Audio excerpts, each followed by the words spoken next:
తాకట్టులో ఉన్న బంగారాన్ని విడిపించి ఆ రోజు ఆన్లైన్ రేటుకే మేము కొంటాం. Sharma gold company. నమస్కారం, వెల్కమ్ టు సుమన్ టీవీ. నేను గీతాంజలి. 2025వ సంవత్సరం వచ్చేసింది. మరి ద్వాదశ రాశుల్లో జన్మించిన వారి జాతక ఫలితాలు ఏ విధంగా ఉండబోతున్నాయి? మెరుగైన ఫలితాల కొరకు ఎటువంటి పరిహారాలు వారు చేసుకోవాలి? మంచిగా ఉన్న రాశులు ఏవి, అంటే మంచి ఫలితాలను ఇచ్చేటువంటి రాశులు ఏ ఉన్నాయి, అలాగే చెడు ఫలితాలు ఏ రాశులు వారు అందుకోబోతున్నారు, ఈ వివరాలన్నీ ఇవాళ వీడియోలో నేను మీకు వివరిస్తాను. వివరించేందుకు ప్రస్తుతం మనతో పాటు ఉన్నారు ప్రముఖ జ్యోతిషులు బ్రహ్మశ్రీ నందిబట్ల శ్రీహరి శర్మ గురువు గారు. వారితో మాట్లాడదాం. గురుగారు నమస్కారం అండి. వాగర్థ వివ సంపృక్తౌ వాగర్థ ప్రతిపత్తయే జగతః పితరౌ వందే పార్వతీ పరమేశ్వరౌ. సదాశివ సమారంభాం శంకరాచార్య మధ్యమాం అస్మదాచార్య పర్యంతం వందే గురు పరంపరాం. ఆదిత్యాయ చ సోమాయ మంగళాయ బుధాయ చ గురు శుక్ర శనిభ్యశ్చ రాహవే కేతవే నమః. శృంగేరి జగద్గురు పీఠాధిపతులకి, కంచి పీఠాధిపతులకి నమస్కారములు తెలియచేసుకుంటూ కార్యక్రమాన్ని ప్రారంభిద్దాం. వీక్షించేటువంటి సుమన్ టీవీ ప్రేక్షకులకి గమనిక, ఇప్పుడు మనం చెప్పుకోబోయేటువంటి రాశి ఫలాలు ఏవైతే ఉన్నాయో అవన్నీ కూడా ఆంగ్ల నూతన సంవత్సర గమనాన్ని దృష్టిలో పెట్టుకొని జనవరి 1వ తారీఖు నుంచి డిసెంబర్ 31వ తారీఖు వరకు మాత్రమే ఉన్నటువంటి గ్రహాల స్థితిగతులను బట్టి వివిధ రాశుల వారికి ఏ విధంగా ఉండబోతుందో తెలుసుకుందాం. మనకు సాంప్రదాయానుసారంగా వచ్చేటువంటి ఉగాది నుంచి ప్రారంభమయ్యేటువంటి రాశి ఫలితాలని, అనగా వచ్చే విశ్వావసునామ సంవత్సరానికి సంబంధించి ఉగాది ప్రారంభమయ్యడానికి అంటే ముందుగా మళ్ళీ ఆ యొక్క ఉగాది సందర్భంగా మళ్ళీ వివిధ రాశుల వారికి సంబంధించి రాశుల ఫలితాలు ఇవ్వడానికి ప్రయత్నం చేస్తాను. కాబట్టి ఇటువంటి దాంట్లో ప్రపంచమంతా అంగీకరిస్తున్నటువంటిది 2025 నూతన సంవత్సరం. అదేవిధంగా మనము కూడా ఆంగ్ల నూతన సంవత్సరం అనేటువంటి భావనతో ఈ యొక్క కార్యక్రమం చేస్తున్నాం. అదే ఉగాది నాడైతే మార్చి 29వ తారీఖు నుంచి మళ్ళీ 2026-28 వరకు ఉండేటువంటి గమనం వరకు ఉండేది చెప్పేటువంటిది. అవి మనం మరియు వీడియోలో తెలియజేసుకుందాం.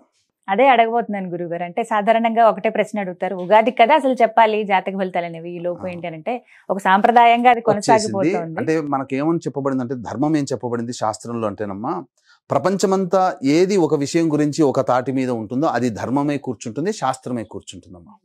ఇక మరి ద్వాదశ రాశులు వారి జాతక ఫలితాలు తెలుసుకుందాం. ముందుగా గ్రహస్థితులు ఏ విధంగా ఉన్నాయో తెలియచేస్తారా? జనవరి 1, 2025 నుంచి. ఇక గ్రహస్థితిలోకి గనక గమనించుకున్నట్లయితే ముఖ్యంగా గురువు 9th మే వరకు కూడాను ఈ వృషభ రాశిలో సంచారం చేస్తున్నాడు. 9th మే నుంచి మిథున రాశిలోకి సంచారం, 9th మే నుంచి సెప్టెంబర్ 27వ తారీఖు వరకు. ఇక సెప్టెంబర్ 28 నుంచి నవంబర్ 11వ తారీఖు వరకు కర్కాటక రాశిలో. ఇక నవంబర్ 12వ తారీఖు నుంచి డిసెంబర్ 28 వరకు కర్కాటక రాశిలోనే వక్రీకరించే స్థితి పొంది ఉండడం. ఇక శని భగవాన్ల వారిని కనుక చూసుకున్నట్లయితే 15 ఏప్రిల్ వరకు కుంభరాశిలో సంచారం చేస్తున్నారు. 16 ఏప్రిల్ నుంచి అక్టోబర్ 9వ తారీఖు వరకు మీనరాశిలో సంచారం. ఈ మధ్య కాలంలో జూలై 8వ తారీఖు నుంచి వక్రీకరించి మీనరాశిలోనే సంచారం చేస్తున్నాడు.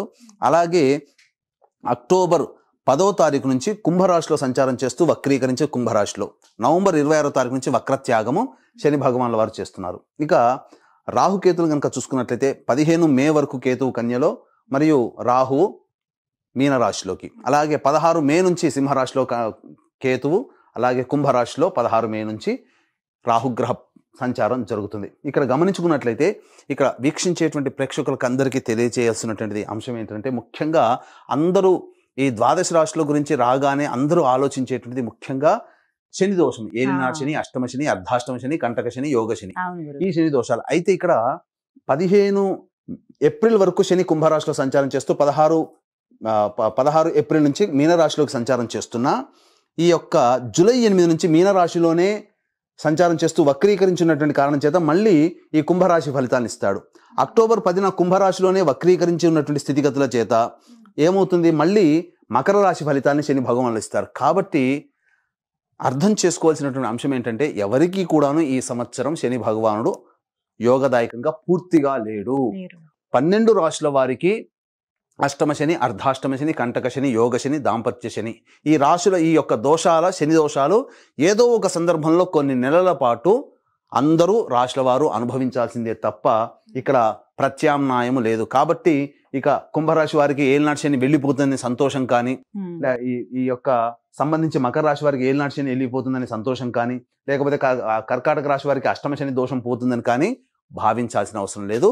వృశ్చిక రాశి వారికి అర్ధాష్టమ శని దోషం పోతుందని కూడా భావించాల్సిన అవసరం లేదు. ఎందుకంటే శని మళ్ళీ రుజుమార్గంలో వెళ్ళి మళ్ళీ వక్ర మార్గం చేత వక్రగతిన సంచారం చేస్తున్నటువంటి కారణం చేత 12 రాశులు శని ప్రభావానికి గురవుతాయి. కాబట్టి ఈ సంవత్సరం అన్ని రాశుల వారు శని దోష పరిహారములు ఖచ్చితంగా చేసుకోవలసినదే, అందులో సందేహం లేదు. 2025 సంవత్సరంలో గ్రహస్థితులు తెలియజేశారు. ఇక ద్వాదశ రాశుల్లో భాగంగా 11వది కుంభరాశి వారి జాతక ఫలితాలు ఏ విధంగా ఉన్నాయి, ఏ రంగం వారికి బాగా కలిసి వస్తుందో వివరించండి.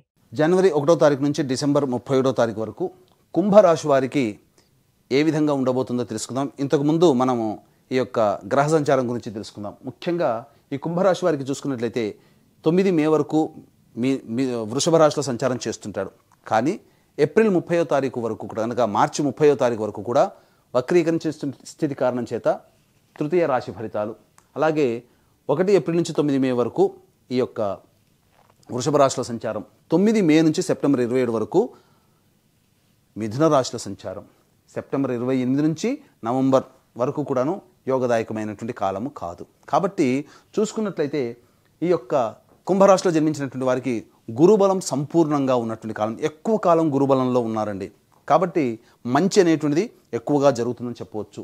ఇక శనివారిని చూసుకున్నట్లయితే ఈ యొక్క కుంభరాశిలో జన్మించినటువంటి వారికి ఏలిన నాడి శని ప్రభావం అనేటువంటిది చాలా మటుకు ఉంది. కాకపోతే విచిత్రం ఏంటంటే కొంతకాలం మాత్రం శని యోగిస్తున్నారు.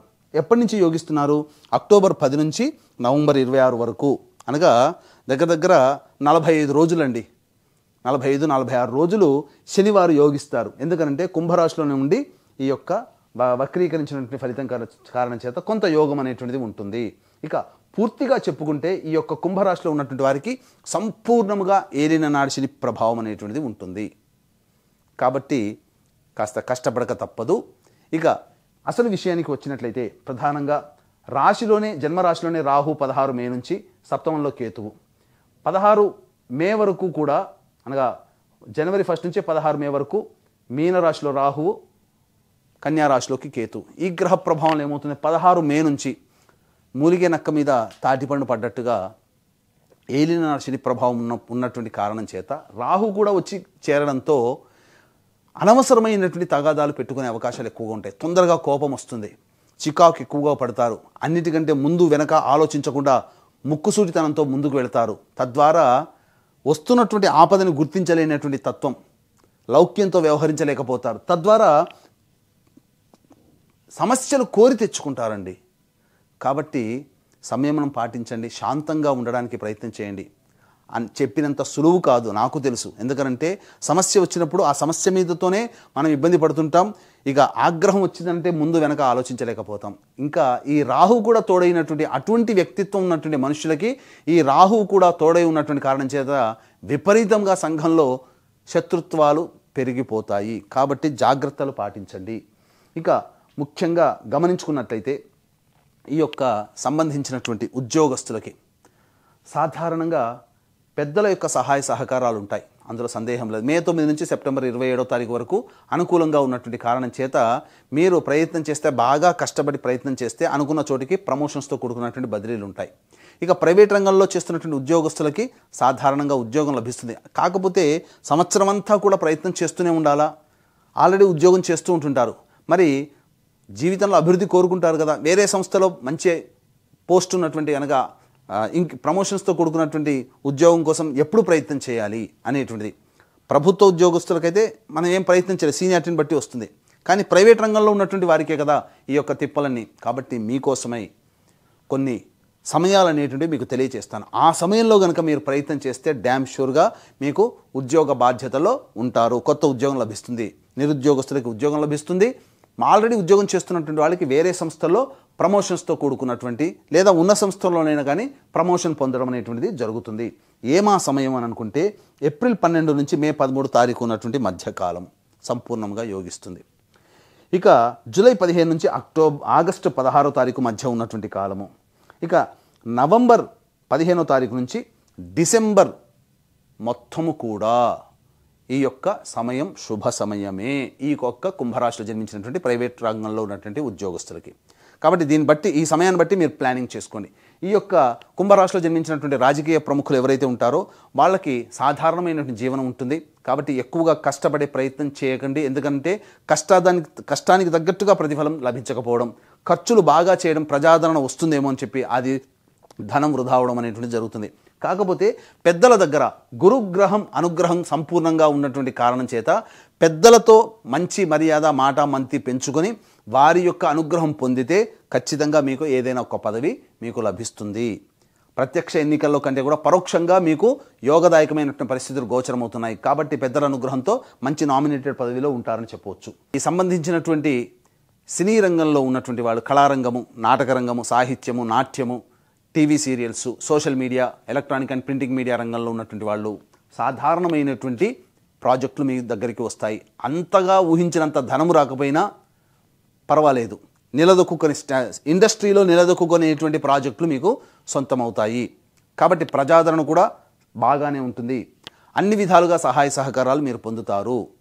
ఇక ఈ రాశిలో జన్మించినటువంటి వారికి ప్రధానంగా ఎఫ్ఎంసీజీ రంగము, హోటల్ రంగము, general stores, boarding and lodging, restaurants, educational business, అలాగే జ్యువెలరీ బిజినెస్, ఎఫ్ఎంసీజీ రంగంలో ఉన్నటువంటి వాళ్ళు, సూపర్ మార్కెట్ నడిపేటువంటి వాళ్ళు, పండ్ల వ్యాపారస్తులు, కర్రీ పాయింట్ నడిపేటువంటి వాళ్ళు, ఈ సంబంధించినటువంటి తీర్థయాత్రలు చేసేవాళ్ళు, పూజా స్టోర్స్ నడిపేటువంటి వాళ్ళు, వీళ్ళకందరికీ కూడా అద్భుతంగా ఉంటుందండి. చక్కగా మే 9 నుంచి సెప్టెంబర్ 27 మధ్యకాలంలో వ్యాపార విస్తరణ చేస్తారు. ధనాదాయం చక్కగా ఉంటుంది. ఇతరుల సహాయ సహకారాలు మెండుగా ఉండడం వల్ల మంచి లాభాలు పొందుతారు. కాబట్టి మే 9 లోపల సాధారణమైనటువంటి జీవితం.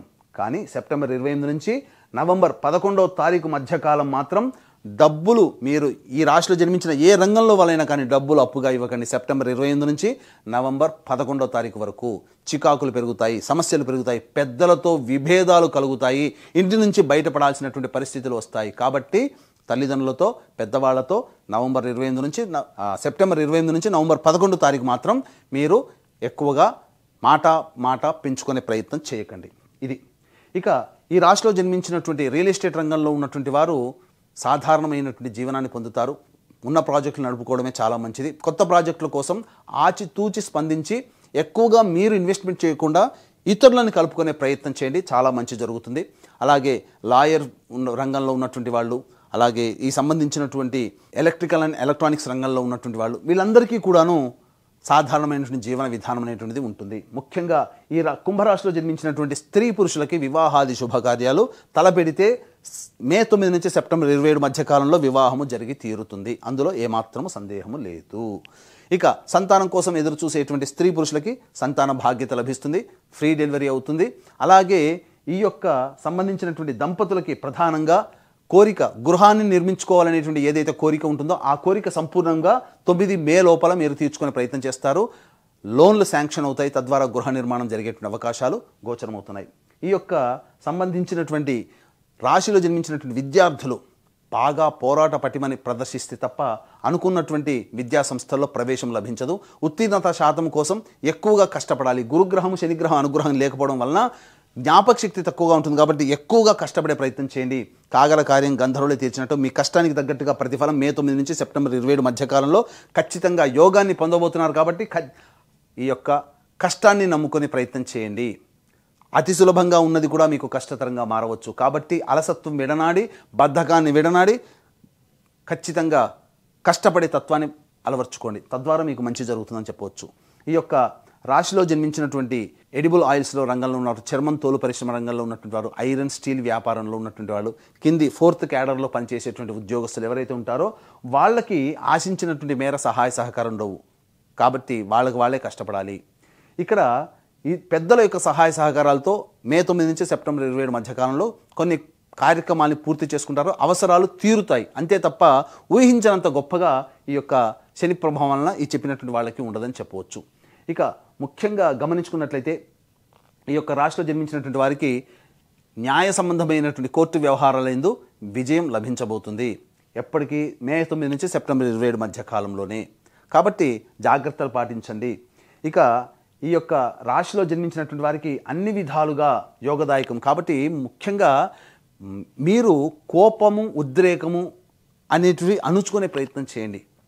చీటికి మాటికి ఎదుటి వాళ్ళ మీద కోపాడే ప్రయత్నం చేయకండి. ఇక ముఖ్యంగా దంపతుల మధ్య, భాగస్వాముల మధ్య విభేదాలు వచ్చే అవకాశాలు ఉంటాయి. కాబట్టి జాగ్రత్తలు పాటించండి. ఇక మే 15వ తారీఖు వరకు కూడా అనారోగ్య సూచనలు ఉన్నాయి. వాహనం నడిపేటప్పుడు జాగ్రత్తలు పాటించండి. అన్ని విధాలుగా ఓవరాల్గా చూసుకుంటే మిశ్రమమైనటువంటి ఫలితాలు ఈ యొక్క కుంభరాశిలో జన్మించినటువంటి వారు పొందుతారని చెప్పవచ్చు.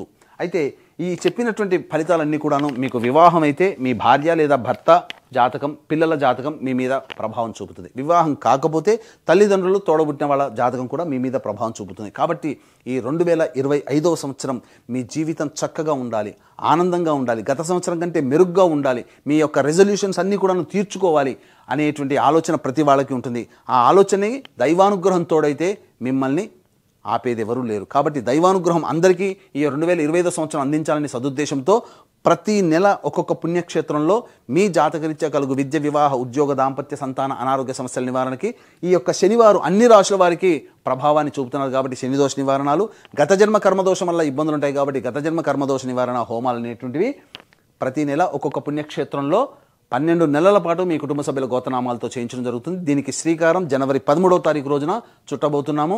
అద్భుతమైనటువంటి యోగదాయకమైనటువంటి రోజు శ్రీకాళహస్తిలో కానీ శ్రీశైలంలో కానీ కార్యక్రమాన్ని చేయించడం జరుగుతుంది. కాబట్టి అవకాశం ఉన్న వాళ్ళు ఈ యొక్క కార్యక్రమంలో మీ కుటుంబ సభ్యుల గోత్రనామాల నమోదు కోసం రిజిస్ట్రేషన్ వివరాలు తదనంతరం కాంటాక్ట్ చేసి తెలుసుకోవచ్చు. అలాగే తండ్రి వైపు, భర్త వైపు 6 తరాలు, తల్లి వైపు, భార్య వైపు 3 తరాల్లో కుటుంబంలో ఏమైనా దుర్మరణాలు ఉన్నా, అలాగే liver problem, kidney problem, cancer రోగులతో ఎవరైనా మరణించినా, 60 సంవత్సరాల లోపల మీ కుటుంబ సభ్యులు ఎవరైనా చనిపోయినా వాటిని పితృదోషములు అని అంటారు. కాబట్టి ఇట్టి పితృదోష పరిహారార్థమే ప్రతి నెల నిజాయితీగా ఒక్కొక్క పుణ్యతిథి రోజున పితృదోష నివారణ కార్యక్రమాలు చేయించడం జరుగుతుంది. వీటి వివరాలు కూడా కార్యక్రమం తదనంతరం కాంటాక్ట్ చేసి తెలుసుకోవచ్చు. ఏళ్ళనాటి శనిలో ఉన్నారు కుంభరాశి వారు ప్రత్యేకించి. అలాగే శని మళ్ళీ తిరోగమనం అని చెబుతూ ఉన్నారు. ఎటువంటి పరిహారాలు చేసుకోవాలండి? ఏదో ఒక బాధ ఉండనే ఉంటుంది సాధారణంగా, కానీ ఈ సంవత్సరం అంతా కూడా మెరుగ్గా ఉండాలి, మెరుగైన ఫలితాలు వాళ్ళు అందుకోవాలంటే గనక పరిహారాలు ఏవి చేసుకుంటే మంచిదంటారు? ఇక గమనించుకున్నట్లయితే ఈ యొక్క కుంభరాశి వారికి సాధారణమైనటువంటి ఫలితాలు కలుగుతున్నాయి. కాబట్టి ఈ యొక్క సంబంధించినటువంటి సమస్యలు అనేటువంటి ఎదురైనప్పుడు ఎటువంటిగా పరిష్కారం చేసుకోవాలి? వీలు కుదిరినప్పుడల్లా నవగ్రహ దేవాలయాల చుట్టూ శివాయ నమః అంటూ 27 ప్రదక్షిణలు చేయడం, ప్రతి శనివారం నాడు తైలాభిషేకం ఈ విధంగా వీలు కుదిరినప్పుడల్లా చేసుకోవడం, వీలు కుదిరినప్పుడల్లా రుద్రాభిషేకం చేసుకోవడం, ఇవన్నీ చేసుకుంటే చాలా మటుకు సమస్యలు అనేటువంటి పరిష్కారం అవుతాయి. ఇప్పుడు చెప్పినటువంటి విషయాల కంటే మీ యొక్క జీవితం విభిన్నంగా ఉంది అంటే మీ యొక్క జన్మజాతకంలోని నడిచేటువంటి గ్రహ దశాంతర దశల యొక్క ప్రభావాలు. కావున దగ్గరలోని మంచి ఉపాసనాపరులైనటువంటి జ్యోతిష్యుని సంప్రదించి వారి సలహాలు, సూచనలు కనుక పాటించినట్లయితే మరింత మెరుగైనటువంటి జీవితాన్ని మీరు పొందుతారని ఆశిస్తూ సర్వం శ్రీ ఉమామహేశ్వర పరబ్రహ్మార్పణమస్తు. చక్కగా వివరించారండి, ధన్యవాదాలు.